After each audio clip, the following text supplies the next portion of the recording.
Hi நண்பர்களே, இது சனா சேவை மையம் யூடியூப் சேனல். நம்ம சேனல் நம்ம என்ன பார்க்க போகிறோம் அப்படின்னா, தமிழ் புதல்வன் திட்டத்தில் யாரெல்லாம் விண்ணப்பிக்கலாம், அதற்கான தகுதிகள் என்ன அப்படிங்கிற விஷயங்களை தான் தற்போது பார்க்க போகிறோம்.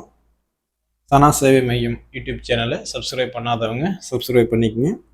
தமிழ் புதல்வன் திட்டம் குறித்தான அப்டேட் தமிழ்நாடு அரசு தற்போது கொடுத்துருக்காங்க. முதல் அப்டேட் என்னன்னா, தமிழ்நாடு அரசு இந்த திட்டத்துக்காக 360 கோடியை இந்த கல்வியாண்டுக்கான நிதி நிலை அறிக்கையில் அறிவிச்சிருந்தாங்க. தற்போது அதற்கான அரசாணையை வெளியிட்டிருக்காங்க. அடுத்து இந்த திட்டத்தில் சேர விரும்பக்கூடிய மாணவர்கள் ஆதார் கார்டு கண்டிப்பாக எடுத்து வச்சுக்கோங்க அப்படிங்கிற ஒரு அப்டேட்டு. அடுத்து இந்த திட்டத்தில் யாரெல்லாம் பயன்பெறலாம், இதுக்கு என்ன தகுதி அப்படிங்கிறதும் நம்ம பார்க்க போகிறோம். ஃபர்ஸ்ட் தமிழ் புதல்வன் திட்டத்தில் ஊக்கத்தொகை பெற தகுதியுள்ள மாணவர்கள் ஆதார் கார்டை கண்டிப்பாக இணைக்கணும். அதனால நீங்கள் கண்டிப்பாக ஆதார் கார்டு எடுத்து வச்சுக்கங்க. அதே போல இந்த திட்டத்தில் யார் யாரெல்லாம் படிக்கலாம்னா, அரசு பள்ளி மாணவர்கள் தமிழ் ஆங்கில வழி இதில் படிக்கக்கூடிய மாணவர்கள் பயன்பெறலாம். அரசு நிதியுதவி பெறும் பள்ளிகளில் தமிழ் வழியில் மட்டும் படிக்கக்கூடியவர்கள் இந்த திட்டத்தில் பயன்பெறலாம். பட்டப்படிப்பு, டிப்ளமோ மற்றும் தொழிற்சாலை பயிற்சி நிறுவனங்கள் மூலம் நடத்தப்படும் படிப்புகளை படிக்க உதவியாக மாதம் 1000 ரூபா ஊக்கத்தொகை வழங்கும் வகையில தான் இந்த திட்டம் நடைமுறையில் கொண்டு வர போறாங்க. இந்த திட்டத்தின் கீழ் பயன்பெற தகுதி உள்ள மாணவர் ஆதார் கார்டு இணைக்கிற மாதிரி இருக்கும். அதனால ஆதார் கார்டு இல்லாதவங்க முன்கூட்டி ஆதார் கார்டு எடுத்து வச்சுக்கோங்க. அது மட்டும் இல்லாமல் ஒரு 10 வகையான ஆவணங்கள்ல ஏதாவது ஒன்று உங்கள்கிட்ட கேட்பாங்க. வங்கி புத்தகம் கண்டிப்பாக கேட்பாங்க. இது இல்லாமல் PAN card, passport, ration card, voter ID இல்லைன்னா லைசன்ஸ், இதில் ஏதாவது 1-2 டாக்குமெண்ட்டும் உங்களுக்கு கேட்பாங்க. அதெல்லாம் நீங்கள் தயார் நிலையில் எடுத்து வச்சுக்கோங்க.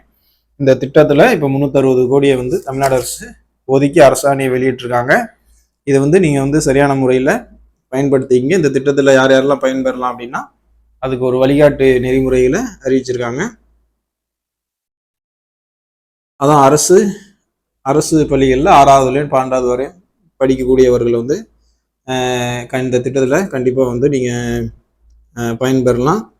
அரசு பள்ளிகள் மற்றும் அரசு உதவி பெறும் பள்ளிகளில் தமிழ் வழியில் 8ஆம் வகுப்பு அல்லது 9ஆம் வகுப்பு இல்லைன்னா 10ஆம் வகுப்பு வரை படித்து தொழிற்பயிற்சி நிறுவனத்தில் தற்போது வேலை நீங்கள் படிக்க போகிறீங்க அப்படின்னா நீங்கள் இதில் பயன்பெறலாம்.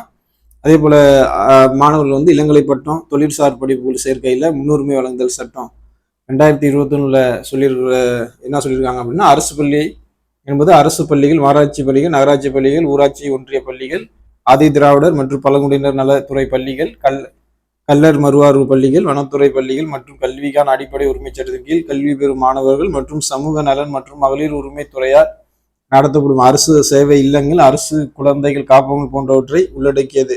இதில் படிக்கக்கூடிய அனைத்து மாணவர்களும் இந்த திட்டத்தில் பயன்பெறலாம்.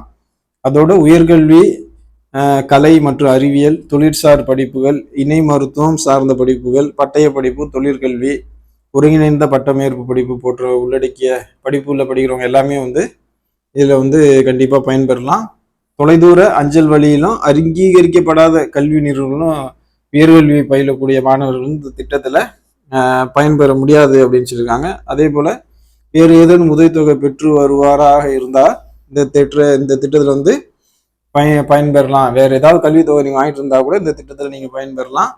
மற்ற மாநில பள்ளிகளில் பயின்ற மாணவர்கள் இந்த திட்டத்தில் பயனடைய முடியாது அப்படின்னு சொல்லியிருக்காங்க. ஒரே குடும்பத்திலிருந்து எத்தனை மாணவர்கள் தகுதி பெற்றிருப்பினும் அனைவரும் இந்த திட்டத்தின் கீழ் பயனடைய விண்ணப்பிக்கலாம் அப்படின்னு சொல்லியிருக்காங்க. அதே போல பள்ளி படிப்பிற்கு பின்னர் உயர்கல்வி பயின்று வரும் மாணவர்கள் மட்டுமே இந்த திட்டத்தில் பயன்பெற தகுதியுடையவர் அப்படின்னு சொல்லியிருக்காங்க. ஒருங்கிணைக்கப்பட்ட பாடப்பிரிவில் படிக்கக்கூடிய மாணவர்கள் மட்டும் 3 ஆண்டுகள் இந்த திட்டத்தின் கீழ் ஊக்கத்தொகையினை பெற இயலும் அப்படின்னு சொல்லியிருக்காங்க. அதே போல பருவத் தேர்வு, வருட தேர்வினை எழுத அனுமதிக்கப்படும் மாணவர்கள் இந்த உதவித்தொகையை பெறுவதற்கு தகுதி உடையவங்க அப்படின்னு சொல்லியிருக்காங்க. அதோட பிற மாநிலங்களில் ஒன்றிய அரசின் கீழ் செயல்படும் ஐஐடி, என்ஐடி போன்ற தகைசால் கல்வி நிறுவனங்களில் பயிலக்கூடிய அரசு பள்ளியில் பயின்ற மற்றும் அரசு உதவி பெறும் பள்ளிகளில் தமிழ் வழி கல்வியில் பயின்ற மாணவர்கள் இந்த திட்டத்தில் பயன்பெறலாம் அப்படின்னு சொல்லியிருக்காங்க. புதுமை பெண் திட்டம் போல தமிழ் புதல்வன் திட்டமும் தமிழ்நாட்டில் ஒரு புரட்சி ஏற்படுத்த போது அந்த வாய்ப்புள்ளவங்களை இந்த திட்டத்தில் பயன்படுத்திங்க.